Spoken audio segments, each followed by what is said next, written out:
Ricky and his friends were telling the new boy in the neighborhood about the strange old hermit who lived outside of town. "He's crazy," Ricky said. The other boys nodded. "He lives in a shack over on Collins Peak." "A shack?" asked Kurt, the new boy. "I swear," said Ricky, holding up his hand. "It's true," added Steve, Ricky's best friend. "He built it against the side of the mountain with old pieces of metal and wood." Kurt shook his head. "That's weird. Who is this guy?" Some of the boys shrugged. "His name is Collins. He's lived up there forever, as long as anybody can remember. That's why they call it Collins Peak," said Sean. "My grandma told me once that he had a sad story," said Nathan, "but that's all she'd say." "It's a sad story, all right," agreed Ricky. "He's a crazy old man who lives in a shack." The rest of the boys laughed. "What does he do up there?" asked Kurt. "Nothing," replied Ricky. "He never talks to anyone, never comes into town." "We think he eats kids," said Steve. "It's true. He hates kids," said Ricky. "Everyone at school knows it. His shack's at the end of a big field, and anytime someone sets foot on it, he comes screaming out of nowhere." He pulled his head down between his shoulders and limped around in a circle. Everyone laughed at that. "Sometimes we dare each other to see who can get the closest to his shack before he comes charging out," continued Ricky. "Why do you say he eats kids?" asked Kurt. "Well," said Ricky, his voice dropping lower as he leaned toward Kurt, "you never know where he is. He sneaks all over these hills, waiting for some kid to do something stupid, like wander in alone. Then, it's all over." "What happens?" Kurt asked. "He'll trap that kid, take him back to his shack, where he cooks him slowly over a fire. Then he stores the blackened body carefully so it'll last him for the next couple meals. There's a pit nearby that's filled with all the rotten bones of every kid who's ever disappeared around here." Kurt looked at Ricky suspiciously. "And how many kids is that?" Ricky shrugged. "Don't know, but you better be careful, or you'll be one of them." At that moment, Sean grabbed Kurt from behind and yelled, "Gotcha!" Kurt squealed and jumped, and the rest of the boys howled with laughter. "Rotten bones, yeah, right," Kurt smiled and shook his head. "Okay, you got me. Who knows why he really doesn't want us around his stupid shack," Nathan said after the boys recovered. "Maybe he's got some kind of hidden treasure there.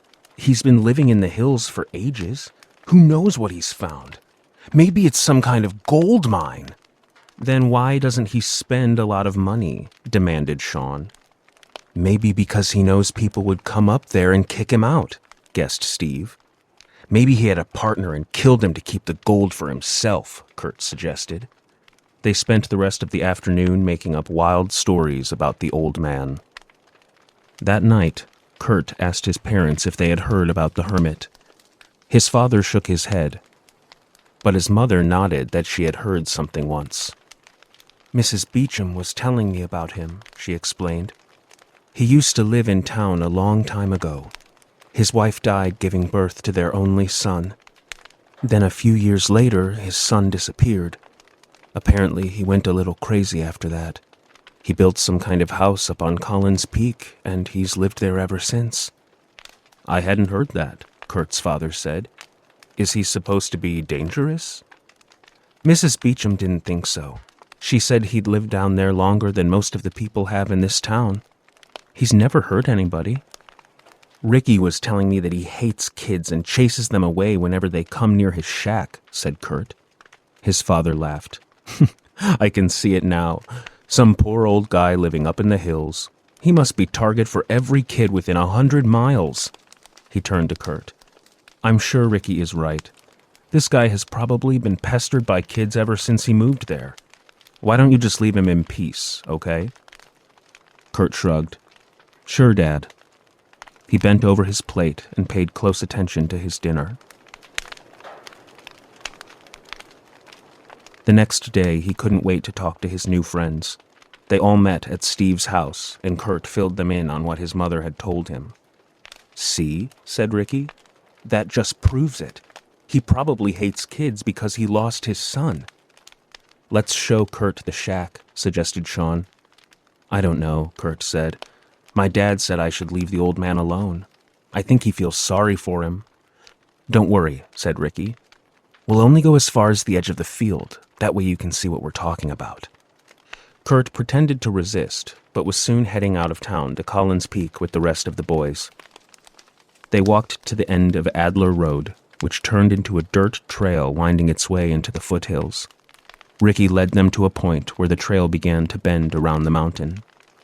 "Just up around that bend," he said to Kurt in a low voice, "is the old man's field. When we get there, look toward the far end and you'll see his shack." They crept along the trail and gradually a field was revealed. It lay to the right of the trail and was surrounded on 3 sides by steep slopes.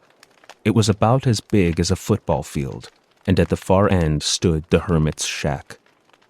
To Kurt, it looked as if the shack were crouched under the oak trees, waiting to pounce on an unsuspecting child. He had no idea how it was held together. There were all different kinds and sizes of metal sheets, aluminum siding, wooden planks, and pieces of plastic.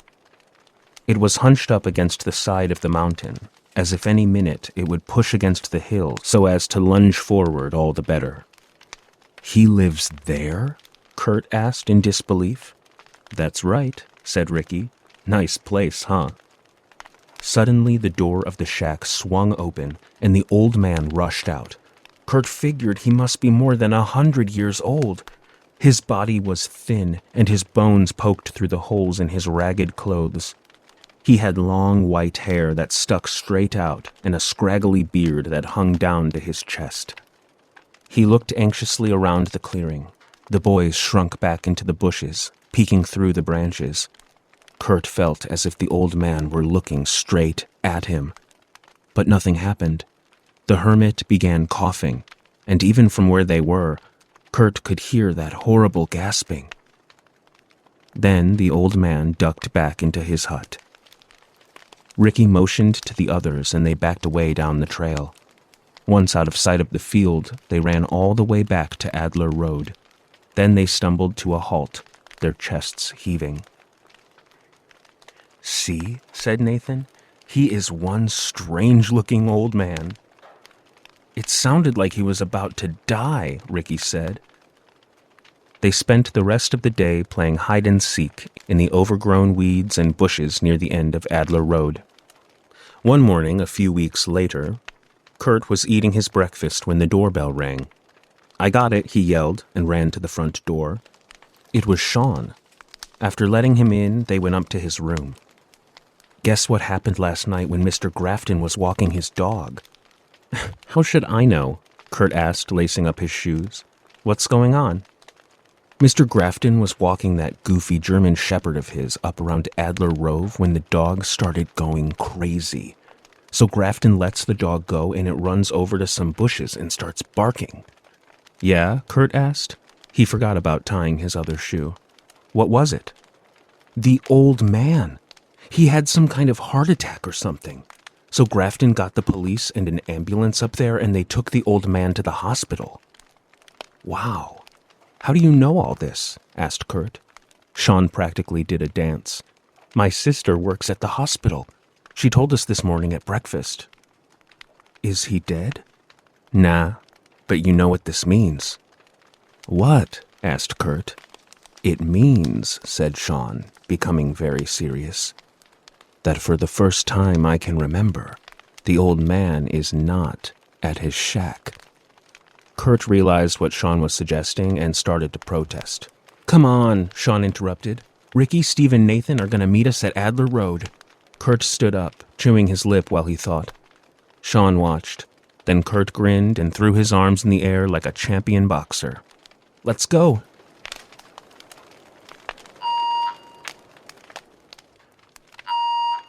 The old man was dying, and he knew it.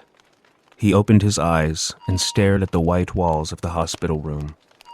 He hadn't been in a hospital since his son was born. He turned slowly and looked at the tube in his arm, smiling bitterly. There was no use, but try and tell that to a doctor. Yes, he knew he was dying. He had known it since the coughing began, nearly 6 months ago.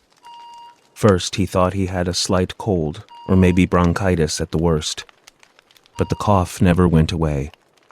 After the first couple of weeks, it felt like his chest was being ripped apart every time he coughed. And not long after that, he had started coughing up blood. He felt himself falling asleep again. He was so tired. Then he remembered. The cave. He had to tell someone about the cave. He struggled to pull himself into a sitting position and reached for the nurse's bell. Ricky, Nathan, and Steve were already at the end of Adler Road by the time Sean and Kurt got there. Ricky showed the others his Swiss Army knife. "What's that for?" asked Kurt. "Be prepared," intoned Ricky. "That's the scout motto." Steve rolled his eyes.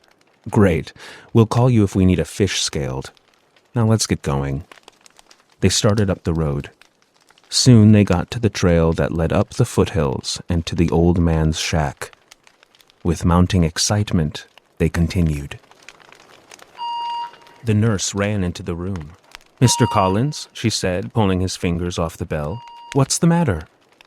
He grabbed at her wrist and tried to talk, but he felt that sharp, familiar feeling in his chest and began coughing. Only this time he couldn't stop. He held on to the nurse as his body shook and flecks of blood sprayed from his mouth. "Mr. Collins," she said, frightened. "Mr. Collins, let me get the doctor." He shook his head, and with a huge effort he forced himself to stop. "No," he gasped. "Wait. My hut. The cave." He blacked out for a moment, and the nurse hit the intercom asking for a doctor. The boys reached the field and marched bravely toward the far end. As they got closer to the shack, some of their courage leaked away, and they moved slower. "What if he's been released?" asked Kurt. "No way," said Sean. "My sister said they'll have to monitor him for at least 24 hours. "But what if someone else is in there?" whispered Steve. They stopped a few feet in front of the shack. "Hello?" called Ricky. "Anyone home?" They waited, their nerves on edge, but all was silent. The one window of the shack was dark and empty. "Come on," said Ricky suddenly. He strode forward before the others could react and pulled open the door. They all braced themselves for some kind of howling demon to rush out and devour Ricky, but nothing happened. The other boys edged closer. "Hey," said Ricky, "look at that." Kurt couldn't believe it. The back wall of the shack had a door in it, yet the back wall was up against the hillside. "You see," said Nathan proudly. "I was right. He did find a gold mine." The rest of the hut was quickly examined and judged worthless.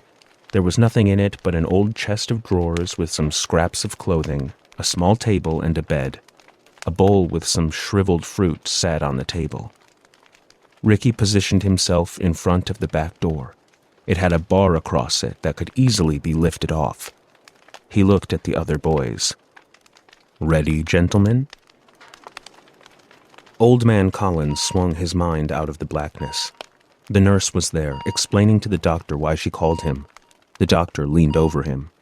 "Mr. Collins," he said gently, "you're in pretty bad shape." "My hut," he gasped. "Your hut will be fine," the doctor tried to calm him. "Please try to relax." Mr. Collins grabbed at the doctor's arm, but his strength failed him. He began coughing again. This time, he felt something tear in his chest. And after a sharp pain, there was nothing. His vision grew dimmer, and his hand slipped from the doctor's arm. He was no longer in the hospital room. Instead, he floated over the field where his hut stood. Then he was inside the hut, watching as the boys approached the back door. "Ready, gentlemen?" he heard one of the boys say. The boy grabbed the bar across the back door. "No!" he yelled. "Get away from there!" But they couldn't hear him. The boy slid the bar to the side and threw open the door. Behind the door was the dark mouth of a cave. "No, stay away!" the old man yelled again, but it was no use. As one, the boys pushed forward to peer inside. Then each one of them felt an invisible force grab at them with terrible strength and pull them deeper inside the cave. "No!" screamed Mr. Collins with all his might. It was the last thing he ever said. "What was he yelling about, Doctor?" the nurse asked as she looked down at the dead body of Mr. Collins. "Delirium," said the doctor. "Who knows what they see just before they go?"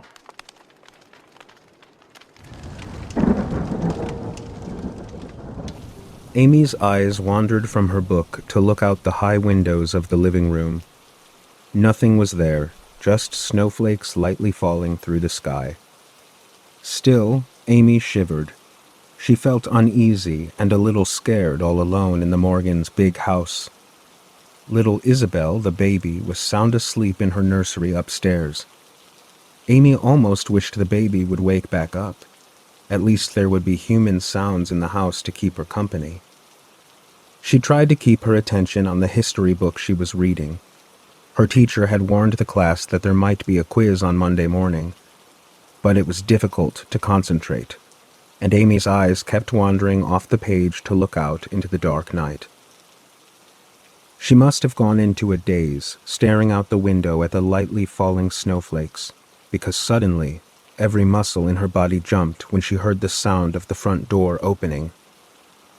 Amy listened to the click of the latch and then the slight creak of the heavy door as it moved. She even felt a cold draft move through the living room just as she heard the door shutting again. "Mrs. Morgan?"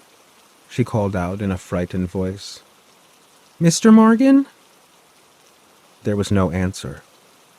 Only dead silence in the big house. Amy felt her heart begin to pound. Could it have been the wind that pushed the door open and closed again? Or was someone in the house? Amy shrank into a ball on the couch. She was suddenly too afraid to move. Then she heard something that made her blood run cold. Footsteps. Heavy footsteps were moving across the hallway toward the staircase. "Who's there?" Amy called out, her voice trembling. But there was no answer, only the sound of the footsteps slowly climbing the stairs to the second floor. Amy was so afraid now that she felt sick. She sat on the couch, listening to the footsteps climb up one step after another, higher and higher on the staircase. Then, through the panic clogging her mind, she remembered the baby. Isabel. Amy knew she couldn't just hide from the footsteps. She had to make sure the baby was all right. Standing up on trembling legs, Amy began to creep quietly across the living room toward the hallway. Just as she peeked around the corner of the doorway, she heard the footsteps reach the top of the stairs and begin to move across the upstairs floor. Then they stopped. Amy froze where she stood. Terrible thoughts flew through her mind. She knew she couldn't wait any longer. She had to go up and check on Isabel. She pushed the thought of the footsteps out of her mind and raced up the staircase as fast as she could climb the steps. Her heart was pounding, and her breath came in short gasps by the time she got to the top. Several lights were turned on in the hallway, and Amy searched every doorway and corner, but she saw no one there. Quickly, she dashed to the doorway of Isabel's room and flicked on the light. The room was empty except for the baby, who was cuddled in one corner of her crib, sound asleep. Amy strained her ears. There was no sound except for Isabel's light breathing. No footsteps. Not a hint of danger. For a second, Amy wondered if it had all been her imagination. Had she even heard the front door open at all? Had she really heard footsteps on the stairs? Maybe she had fallen asleep and it was all part of a bad dream. Amy looked at the baby one more time and then turned off the light. She tried to walk slowly down the hallway to the stairs, but halfway there she began to run, and she scrambled down the stairs so fast she almost fell. Finally, she ran into the living room and jumped back onto the sofa, curling her feet underneath her.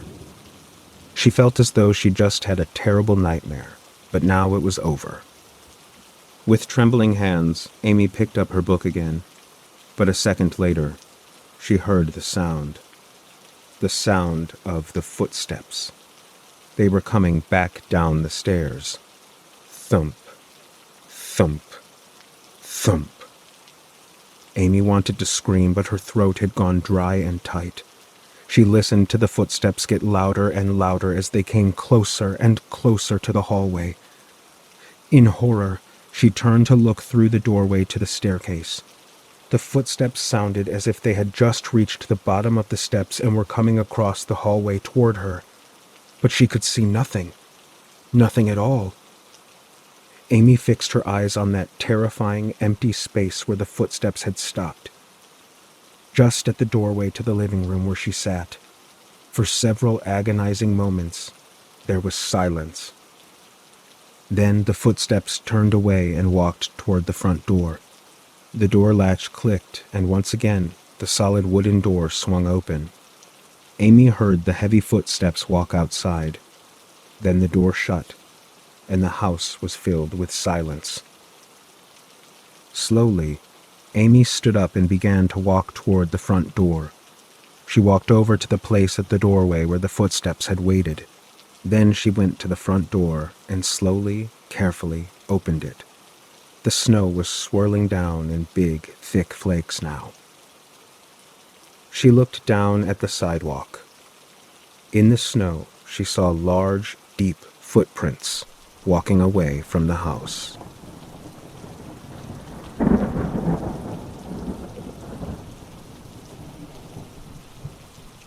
Tomas liked to walk with his grandfather in the high wind-swept hills that surrounded the small town where he lived. The hills were cut into odd shapes by the wind that had been blowing over them for more centuries than Tomas could imagine. His grandfather told Tomas about the ancient peoples who lived in the hills and were probably still buried there. Tomas listened to his grandfather's stories, but he didn't believe all of them, especially the ones about the dead people. Tomas wasn't the least bit superstitious, and his grandfather's stories were full of warnings about ghosts and evil spirits. One day, Tomas went out walking in the hills by himself. His grandfather wasn't feeling well because his legs were stiff and ached. Tomas promised to bring back a special plant that helped cure the aching. It grew wild in the fields where him and his grandfather often took their walks. Tomas set off from the town on a trail that wound up through the reddish-brown soil into the mountains. He decided to go visit the sheltered, cave-like hollows that the wind had carved into one of the hills many centuries ago. As he walked, he was surprised to find so many rocks fallen on the trail. He remembered hearing the wind last night when it woke him from a deep sleep. But the storm must have been much worse than he realized to have loosened so much dirt and rock from the mountain. Tomas walked on, keeping an eye out for the plant that he promised to bring his grandfather, but he remembered that it grew much higher on the mountain, close to where the hollows were. As he climbed up the trail, Tomas hugged his jacket tighter around his body. The wind was still blowing hard, and it cut through his clothes like a knife. Tomas started to run to stay warm. Soon he came to an overlook and stopped to rest. Below him in the valley, Tomas saw his town. It looked so small and unimportant from where he stood. And suddenly, Tomas felt small and unimportant too, all alone on the mountain. He shivered and thought about turning around and running back home. But he remembered the plant that he'd promised to get his grandfather and started back up the mountain trail. A short time later, Tomas came to the place where another small trail led off toward the hollowed-out caves in the side of the mountain. He could see that the windstorm had been even stronger here. Loose soil and rock were blown into piles where they'd never been before. Finally, Tomas reached the base of one of the hollows, like a dark mouth carved into the side of the mountain. He began to climb up a steep rise to its entrance, but halfway up, he came to a sudden stop. Right in front of him on the trail was a white object. It was so white that it seemed to be shining in the sun. Tomas stared at it in disbelief. He'd climbed this rise many times with his grandfather, but he'd never seen this skull before. Tomas stepped up to the skull and bent down on his knees to study it. The skull lay looking back at him with its empty eyes and grinning teeth. Tomas reached down to pick it up, and just as he touched the hard, smooth bone, he remembered his grandfather's words. "Never disturb the rest of the dead." For a moment, Tomas almost dropped the skull. He could still hear the warning note in his grandfather's voice. But now the skull was in his hands, and he wanted to keep it. He could hide it on the bottom shelf of his bedroom closet, and when his friends came over, he could show it to them. No one else he knew had a human skull. The skull grinned up at him as Tomas carried it away from the mountain.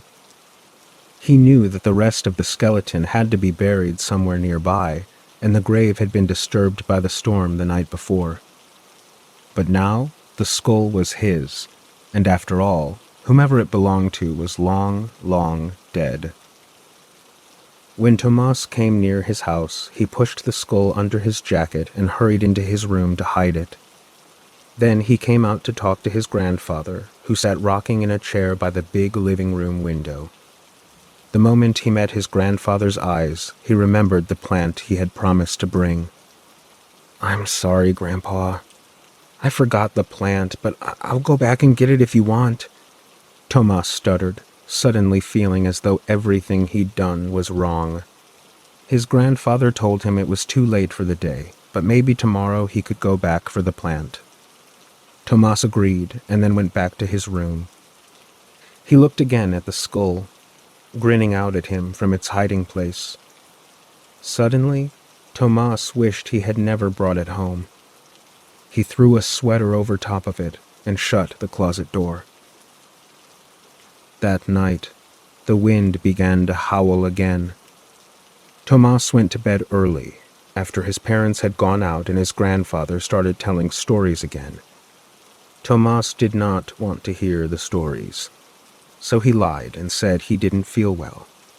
But when he laid down in bed, it didn't seem to be a lie anymore. He didn't feel well. His body was shivery and his stomach ached, and the thought of the skull in the closet filled his mind with uneasy dread. Finally, he couldn't stand to just lie in the dark anymore and think about that skull. He got up, turned on the lights, and opened his closet door.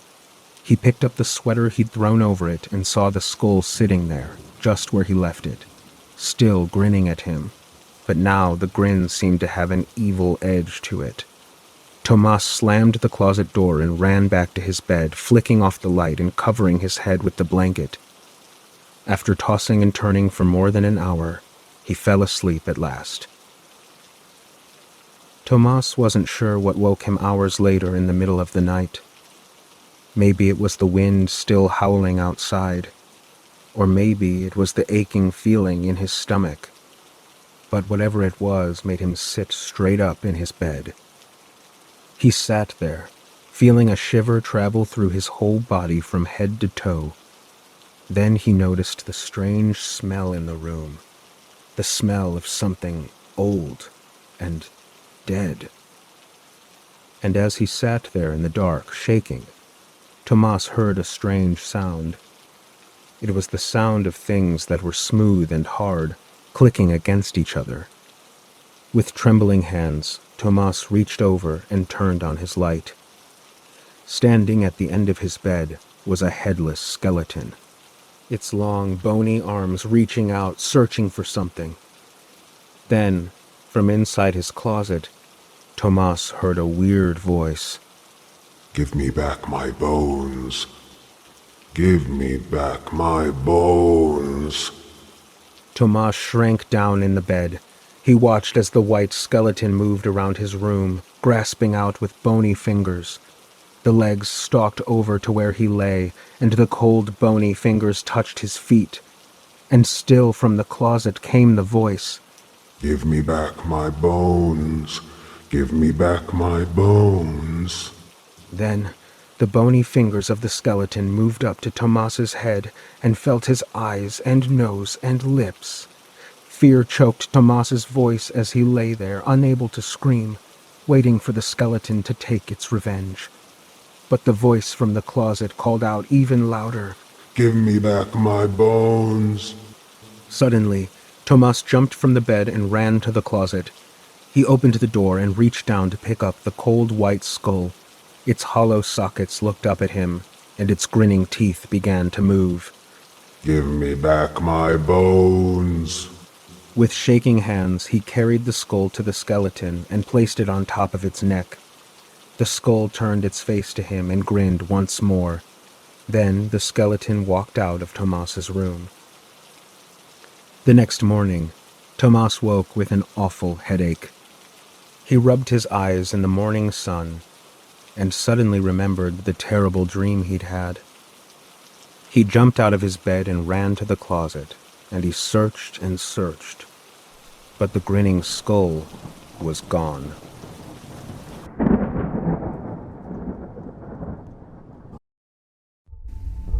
Terry woke up and looked at the clock.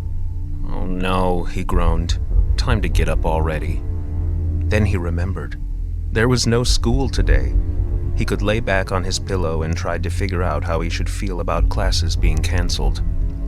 There were no classes because of Mrs. Stowe's funeral. She had been the 5th grade teacher, Terry's teacher. And a couple of days ago, she had been found dead in her home. Murdered. Terry stared at the ceiling.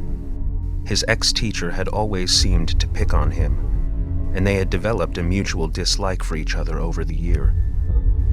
In fact, the day before she died, the same day he found Midnight, he had been so mad at her that he wished something would happen to her. She had embarrassed him in front of the whole class.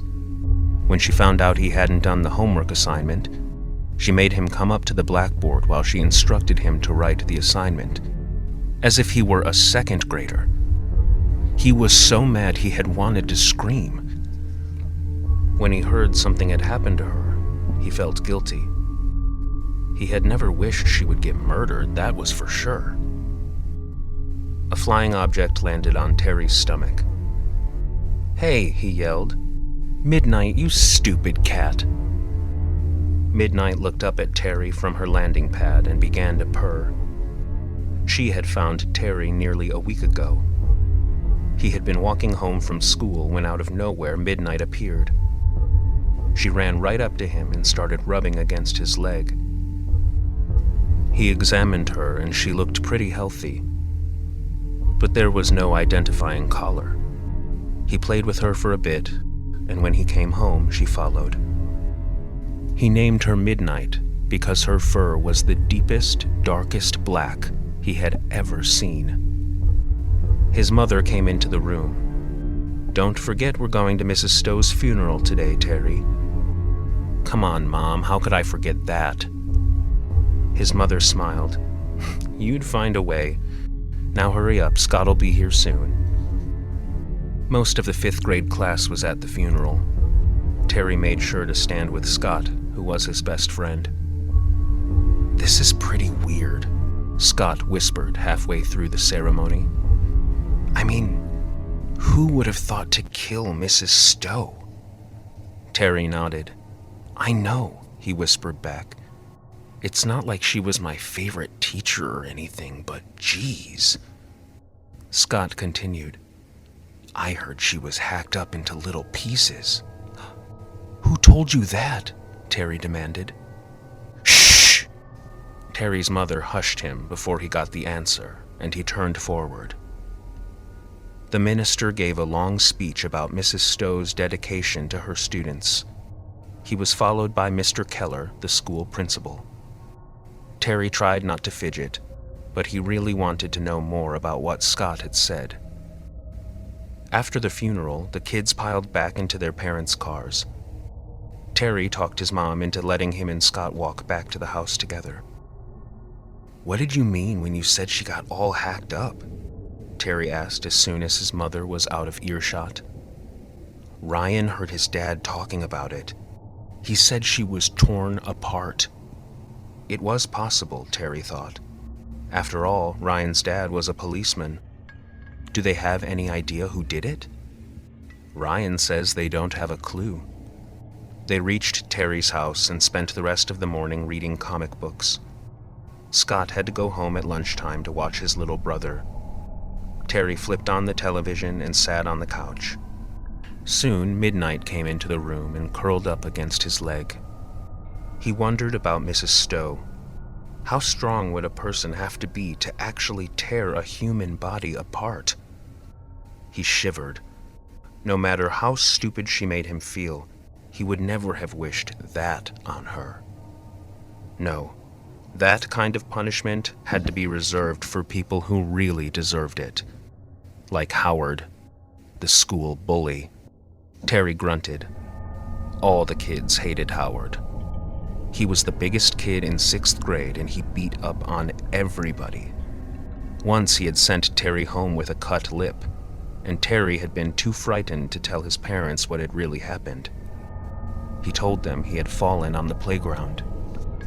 Yeah, he thought with a nod of his head. Howard was a person who deserved to be torn to shreds. The next day was school as usual, but when Terry got there, the playground was buzzing with excitement.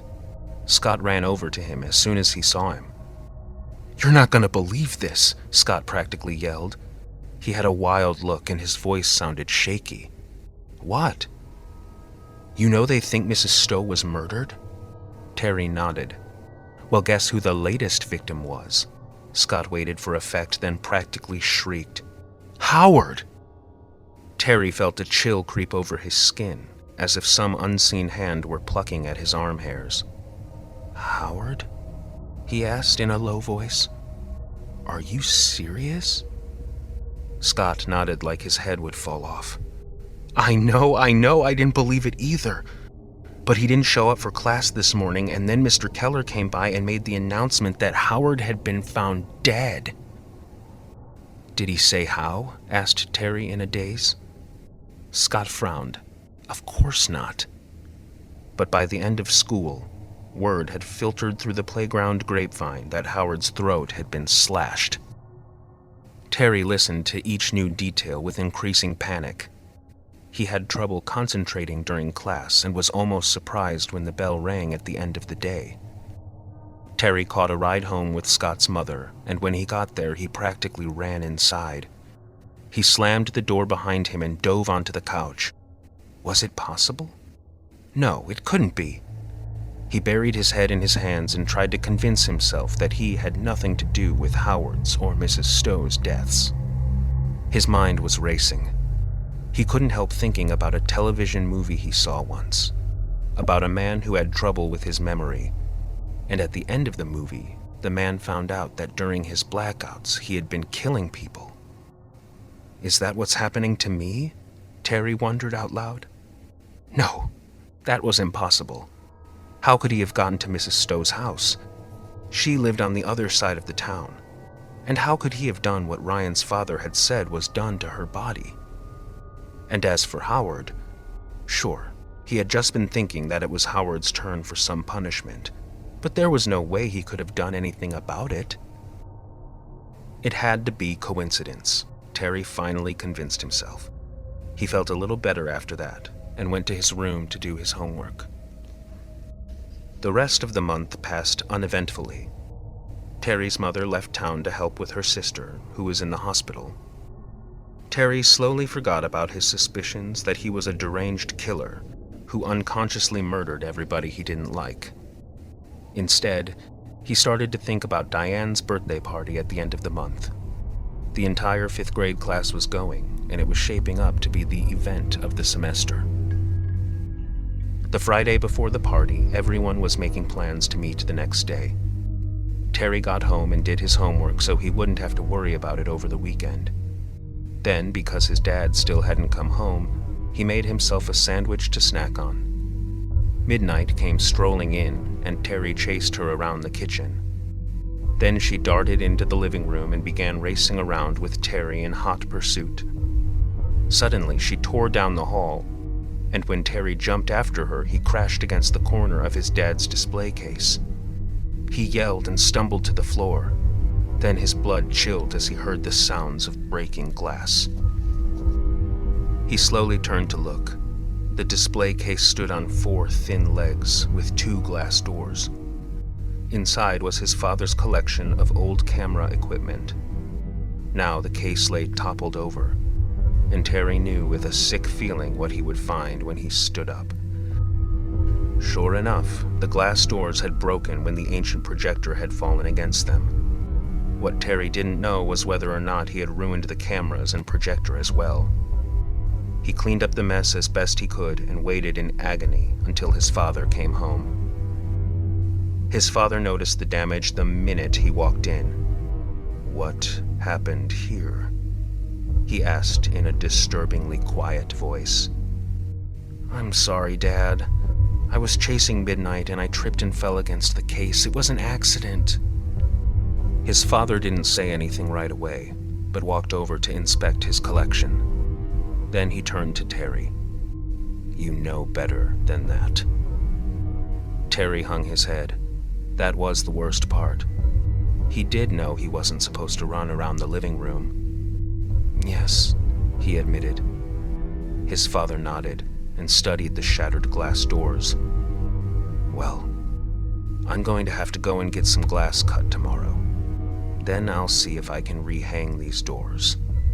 And I think while I'm out, that would be a perfect time for you to sit quietly and think about why I make rules about what you should and should not be doing in the house." With dawning horror, Terry realized what his father was saying. "You mean I'm grounded?" he asked in a panic. "That's exactly what I mean." "But Dad, you can't, not tomorrow. Diane's party is tomorrow. Everyone will be there." "Not everybody," his father turned to look at him. "Because you'll be here. No arguments." Terry opened and closed his mouth silently. He could feel hot tears beginning to burn his eyes. He knew it was useless to argue, so he ran to his room and threw himself on the bed. It wasn't fair. He didn't mean to knock the stupid case down. His tears filled his eyes and ran down his cheeks. Everyone was going to the party. Why did his dad have to be so mean? Midnight came in and jumped on the bed next to him. Terry angrily shoved her away. "Get out of here, you stupid cat," he cried. "It's all your fault." Later at dinner, he tried to persuade his father to change his mind. He offered to stay home Sunday instead, or all weekend next week. But his father wouldn't budge. Terry went back to bed in a black mood and fell asleep planning to run away. That would teach his father to not be so hateful. In the middle of the night, he heard a sound. He opened his eyes and looked around the room. Then he switched on the light at the side of the bed. Midnight had pushed the door open slightly and was backing into the room. Terry watched curiously, trying to figure out what the cat was doing. Some trick of the light made Midnight seem much bigger than usual. Then Terry realized she was dragging something with her mouth. As the cat backed further into the room, Terry saw the prize she carried. A scream ripped from his throat as he saw a bloody head. It was his father. Midnight dragged it all the way into the room and turned to look at Terry proudly. Terry kept screaming until he realized that his mother was not coming either. Then he picked up the bedside lamp and hurled it at the cat. Midnight was taken by surprise. but the lamp was pulled short at the last second by the power cord, which was wrapped around one leg of the bed. The cat jumped back and hissed at Terry. "Get away from me!" Terry screamed. He jumped out of bed and grabbed his baseball bat from behind the door and swung it at the animal. Midnight jumped aside and Terry missed. He was panting with fear and almost blinded by tears, but he was still able to see the change coming over the cat. She was growing bigger. She prowled back and forth and her tail cut through the air like a whip. And with each turn she took, her body swelled larger. Terry threw the bat at the creature and squeezed out the door, slamming it shut. He stepped in something sticky and flipped on the hall light. He was standing in the trail of blood that led from his parents' room to his bedroom door. As his mind tried to accept this information, a crashing blow shook the door in its frame. Terry jumped back and watched in terrified fascination as blow after blow hit the door. Then, with a noise like a saw blade cutting through wood, a huge black paw tore through the door. Terry backed slowly away, his mind no longer functioning. He watched the big black cat try to push its way through the hole. It now stood nearly as tall as Terry at its shoulders. Terry turned to run. There was a roar from behind him and the door splintered apart. He ducked into the bathroom and slammed the door behind him. A second later, the monster hit it from the other side. Terry clawed frantically at the bathroom window while the black cat battered at the door. Then, with a final thought that snapped his mind, he remembered that the window was barred on the outside. Numbly, he turned to face the bathroom door, just as the cat began to shoulder its way through.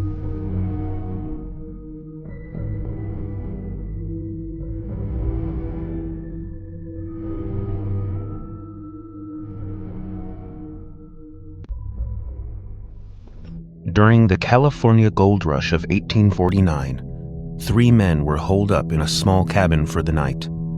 They sat around the jumping flames of the fire and warmed themselves. Outside, the wind whistled and moaned through the canyon. Every so often, a coyote howled. The 3 men were old friends who had shared the hopes and disappointments of gold prospecting. This was their last night out in the hills. The next day, they planned on heading to San Francisco to find work. All of them were broke. "Damn coyotes," Billy said. "We're lucky we found this place," Jeremiah said slowly. "They're hungry tonight." Another coyote howled above the sound of the wind. This one was closer. The 3 men looked at each other nervously. "I still don't like moving into deserted cabins like this," the 3rd man, named Dusty, complained. "You don't know why people left." He paused for a moment. "Nobody leaves without a reason."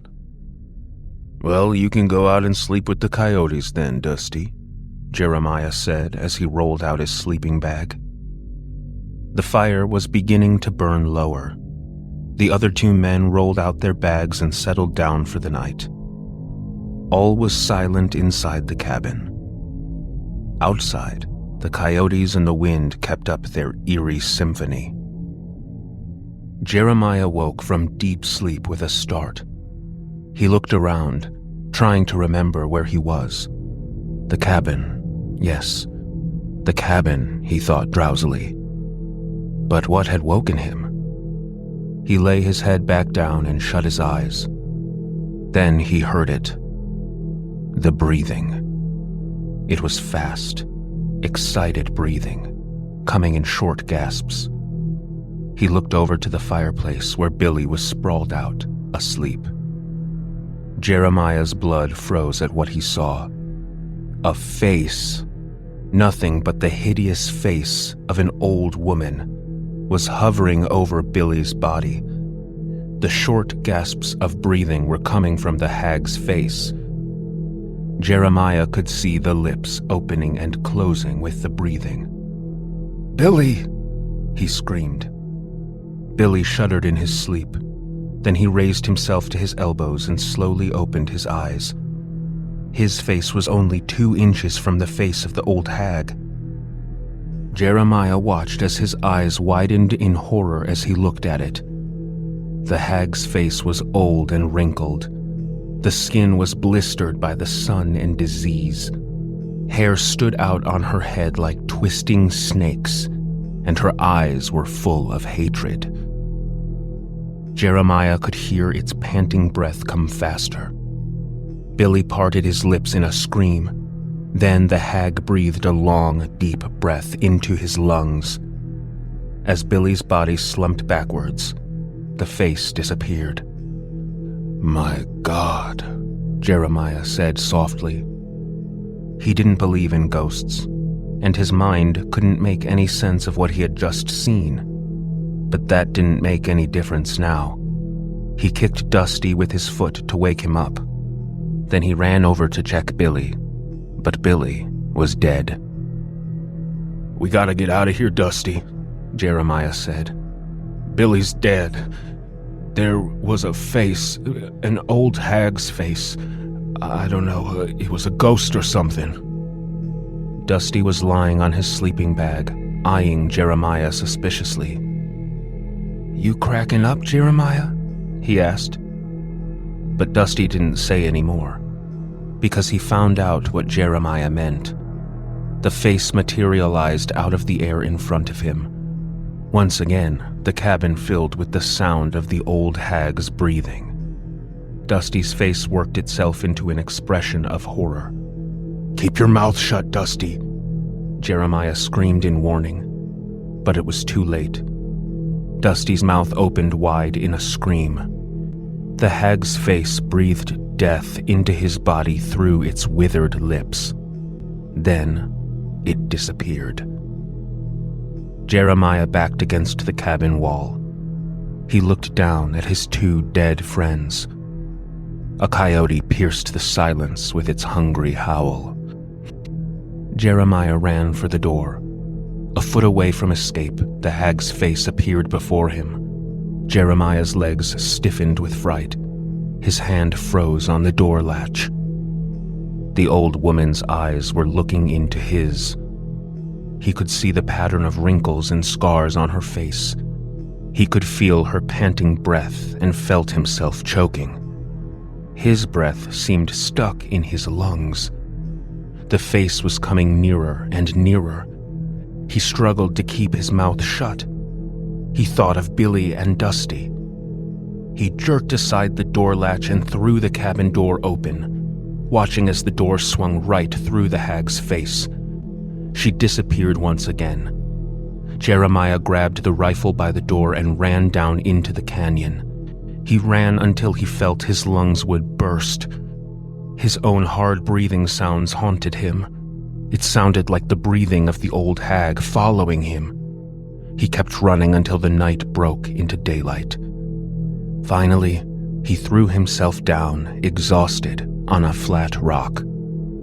For the first time since his escape from the cabin, he began to gather his distracted thoughts. Billy and Dusty were dead. Something had killed them. Jeremiah could still see the hag's hideous face in his mind. What was she? He wondered. The mad ghost of a prospector's wife seeking revenge? An evil spirit left by the indigenous people who had been forced out of these mountains by the gold rush? Or was that the face that death wore? And now that she had shown herself to him, was there any escape? Suddenly, Jeremiah realized how horrible his situation was. Someone was sure to find Billy's and Dusty's dead bodies, and nobody would believe his story about the hag's face. People would say he killed his partners for gold, and there would be no way for him to explain it. For a moment, Jeremiah thought he might go crazy. Then, he realized there was only one way out. He had to get out of the mountains fast before someone found the bodies. Far in the distance, he saw the dusty trail of a stagecoach. It was coming his way up the mountain. There was the answer, he decided. He would ride the stagecoach out of the territory. Jumping to his feet, Jeremiah ran down the canyon to the stagecoach road below. He had little time to catch his breath before he flagged down the driver. "Climb in, there's plenty of room," the driver shouted at him. As Jeremiah climbed into the coach, he saw that there was only one other passenger, a woman. He settled back into his seat and looked across at her. She was young and beautiful. He smiled to himself as he thought of his luck. Not only had he escaped the horrible death-breathing hag, but now he was sitting across from this charming girl. The young woman saw him looking at her, and she smiled shyly back at Jeremiah. As the stagecoach rocked slowly from side to side, Jeremiah's tense body began to relax. Everything will work out all right, he thought to himself, and he drifted off to a contented sleep. He woke suddenly with a start. His heart was pounding wildly. For a moment, he couldn't remember where he was. The stagecoach. Yes, the stagecoach, he thought drowsily. But what had awakened him? Then he heard it. The breathing. It was fast, excited breathing, coming in short gasps. Jeremiah looked up. The young woman was staring at him. He saw her lovely lips opening and closing with the breathing. Jeremiah's eyes took on a wild look. He thought of Billy and Dusty. The breathing seemed to get louder. It seemed to pound in his ears. He crouched into the corner of the stagecoach. Desperately, he looked out the window. The coach was going around a hairpin curve next to a cliff that fell sharply to the deep canyon below. He looked at the woman again. She was still staring at him. Her breath was coming louder still. The whole stagecoach seemed to fill with it. "No," Jeremiah moaned softly. "Is there something wrong?" the young woman asked as she got up from her seat and sat beside Jeremiah. He shrank back against the stagecoach door. He watched as the woman's face came closer to him. She was lifting her hand to his forehead. He could feel her breathing against his face. "No!" Jeremiah screamed as he turned the latch on the door and jumped out of the stagecoach. His scream echoed up from the canyon as his body tumbled down the steep cliff. Then, the young woman heard no more. She sat sobbing in the stagecoach, terrified with fright. It was her first trip out west, and she just watched as a man that she'd never met before leapt to his death.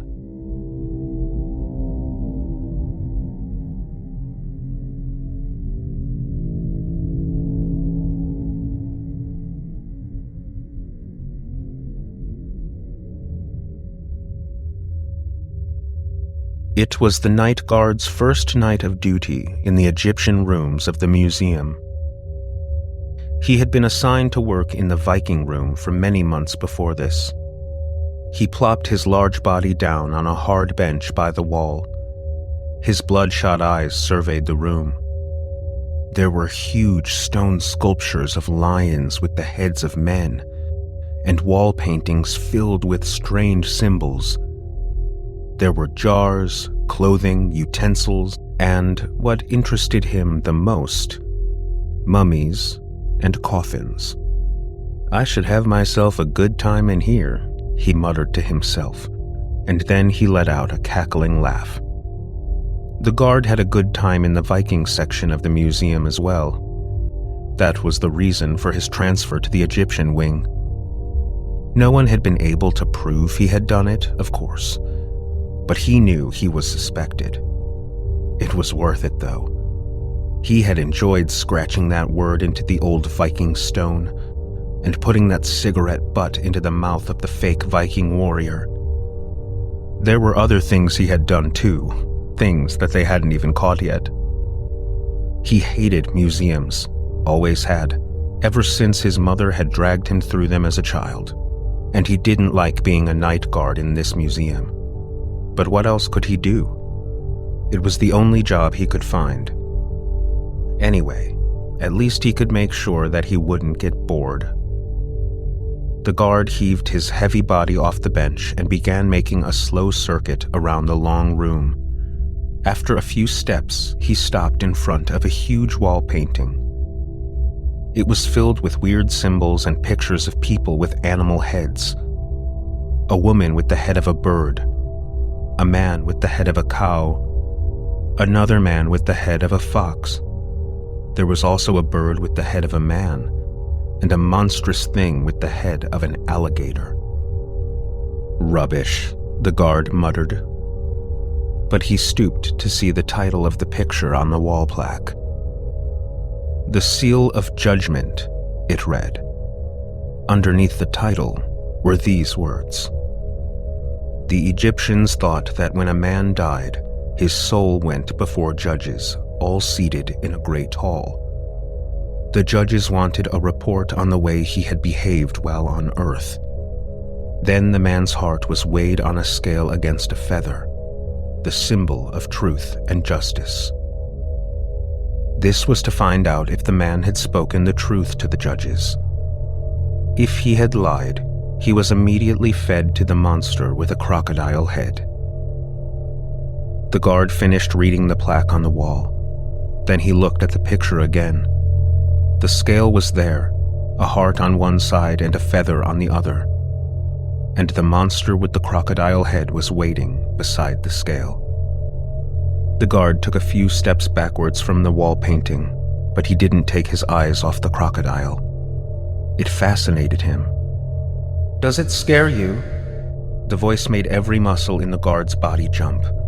He swung his large body around to face the speaker. It was the assistant curator of the museum, smiling. "I didn't mean to scare you," the curator said in a slow, measured voice. "I wanted to know if the painting scared you." The guard was embarrassed now. His embarrassment quickly turned to anger. "That old junk doesn't scare me," he said. "What do you mean sneaking up on me like that?" The guard glared down at the short curator. "I didn't sneak up on you," the curator answered in slow speech. "On the contrary, I walked quite normally. It's your job to be alert, after all." The guard didn't reply. He was seething with anger. "And furthermore," the curator went on, "this isn't junk. Our museum has one of the best collections of Egyptian artifacts in the world." "Doesn't interest me," the guard said, walking away from the curator. "I think it's junk." The curator's face went red. "We're onto your tricks, you know. If we weren't so short-staffed, I'd have you fired." The guard turned around and stared at the curator with an insolent look on his face. "You just watch yourself," the curator kept it up. "If you disturb anything in this room, you could be sorry." The Egyptians knew a lot about magic and curses and had great respect for their dead. You had better not try any of your tricks in here. The little curator continued his lecture until he walked out of the room, slamming the door behind him. The guard began his circuit of the room again. Now he had a surly scowl on his face. As he passed the Egyptian paintings and statues, he began to hate them more and more. The humans with animal heads seemed to threaten him with their beaks and claws and strange, passive faces. "You better watch yourself," the guard mimicked the curator's words. "They can have this job," he muttered. The guard stopped to pull out a stick of chewing gum from his pocket. In front of him was a wooden coffin. The sign beside it indicated that it belonged to a princess. It was in the shape of a human body. The coffin bottom lay flat on the floor. The decorated coffin lid stood upright at the foot of the bottom. As he began to chew his gum, the guard stared at the pictures on the decorated lid. The body of the lid was covered with feathers, human figures, snakes, and strange symbols. On top of the lid, there was a face, the face of an Egyptian woman. She had large, almond-shaped black eyes. The guard found himself staring into them. Ow! The guard had bitten his tongue while chewing his gum. The pain snapped him back to reality. For a moment, he had become lost in that woman's eyes. He put his fingers in his mouth and took out the gum. He looked around for a place to put it. Opposite the coffin was a mummy. It was the son of the princess. The guard looked at the mummy's human shape, wrapped in yellowing strips of cloth. He laughed under his breath. Then he stuck his piece of gum onto the back of the mummy's head. Now he laughed louder. But suddenly he stopped. He felt as though someone was behind him, watching. He whirled around, but no one was there. Only the coffin. The woman's eyes were staring at him just as before. The guard started to walk away from the coffin, but he found he couldn't take his eyes away from the woman's face. They seemed to be paralyzing his body. The first sickly feeling of fear crept into the guard's mind. He remembered the curator's words. They had magic and curses, and respected their dead. Then he remembered that the mummy was this woman's son. The guard struggled to leave the spot where he stood. He swore at the coffin lid. He tried to reach out and knock it over, but he couldn't help himself. He seemed to be sinking deeper and deeper into the black eyes of the woman. Those eyes seemed to beckon him, to hypnotize him. They were like bottomless black pits set into the white, passive face of death. The guard found himself being drawn forward, toward the coffin. His brain was slowing down, becoming sleepy. As he came within inches of the woman's eyes, suddenly they closed. Instantly, his own eyes went toward the coffin bottom. He saw that it was bigger than it first seemed, big enough for him to lie down in. The guard was falling asleep. He let his body slip down into the soft, cushioned bottom of the coffin. He stretched himself out. With his hands by his side, his body fit perfectly. Just before he fell asleep, the guard opened his eyes once more. He looked up at the inside of the coffin lid, which faced him at the bottom of his feet. He saw the woman's face was painted on the inside of the lid, too. Her eyes were watching him, but these eyes were blacker yet. Black with revenge. The guard slipped off into strange dreams, just as the coffin lid fell neatly down over the coffin bottom. He lay in darkness. Then, the airtight, eternal darkness of an Egyptian coffin. And somewhere, the monster with the crocodile's head was waiting for him.